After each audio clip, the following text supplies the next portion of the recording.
Claire Supiot est une battante, une nageuse hors du commun. Pourtant, à Angers, dans la piscine Jean-Mouin, elle ne se distingue pas des autres. C'est quand elle sort du bassin qu'on se rend compte de sa différence. Elle est atteinte depuis 2008 de la maladie de Charcot-Marie-Tooth, une maladie génétique qui fragilise et atrophie les muscles.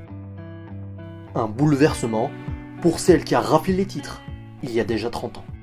J'étais contente de gagner à 16 ans. À 20 ans, faire les Jeux, c'est quelque chose qui était merveilleux. En 1988, Claire Supiot est au sommet de son art. Elle participe aux Jeux Olympiques de Séoul, des moments inoubliables.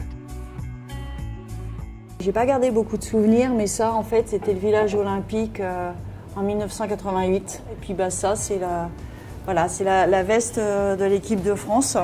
C'est mes petits plaisirs, mes petits jardins secrets qui restent et le reste est dans ma tête.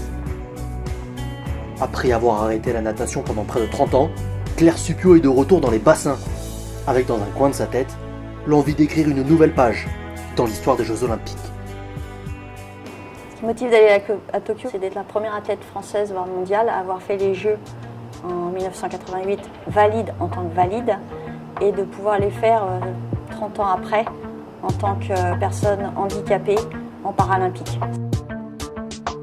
La nageuse met toutes les chances de son côté, avec un programme d'entraînement intensif.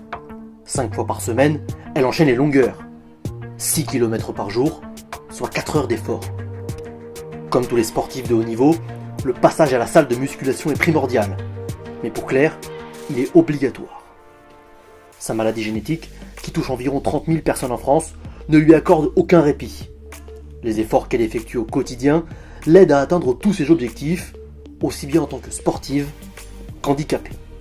Même si mon handicap a évolué, j'ai gagné d'autres choses en fait. J'ai gagné au niveau cardio-ventilatoire, j'ai retrouvé des muscles au niveau des cuisses qui s'étaient endormis, qui pallient justement aux muscles distaux qui me font mal marcher ou que la maladie a évolué. Donc c'est pour ça. Si la préparation physique lui prend la majeure partie de son temps, l'ancienne championne de France sait que le travail mental est tout aussi important. Elle s'est donc entourée de Maxime Baudry, qui l'accompagne dans l'approche mentale. Moi, je me considère un peu comme une épaule vis-à-vis de Claire, c'est-à-dire que Claire va me faire part de ses doutes, de ses craintes.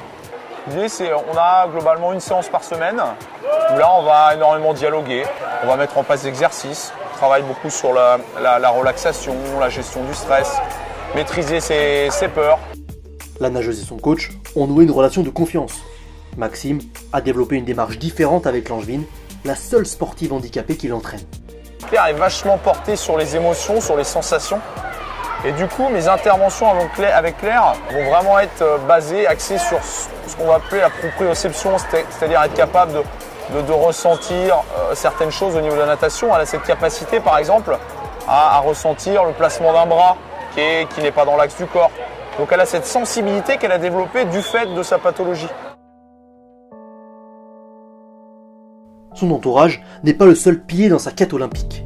Le manque de médiatisation du handisport ne lui permettant pas de vivre de sa passion, la nageuse doit disposer de partenaires.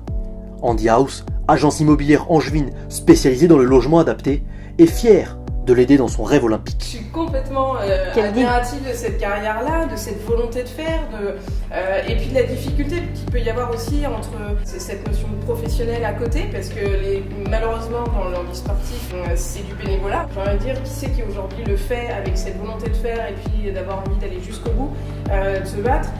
C'est aussi pour ça qu'Handy House, mais c'est surtout moi dans la décision d'accompagner des sportifs. C'est une petite aide financière, mais qui contribue très certainement avec l'ensemble des partenaires à faire en sorte que on soit nous tous fiers derrière Claire et avoir envie d'accompagner jusqu'au bout. Tous ces efforts semblent avoir déjà porté leurs fruits. Cet été à Dublin, lors des championnats d'Europe de natation handisport, la nageuse angevine a raflé 4 médailles, dont la médaille d'or sur le 50 mètres nage libre. L'objectif olympique n'est plus qu'à quelques longueurs.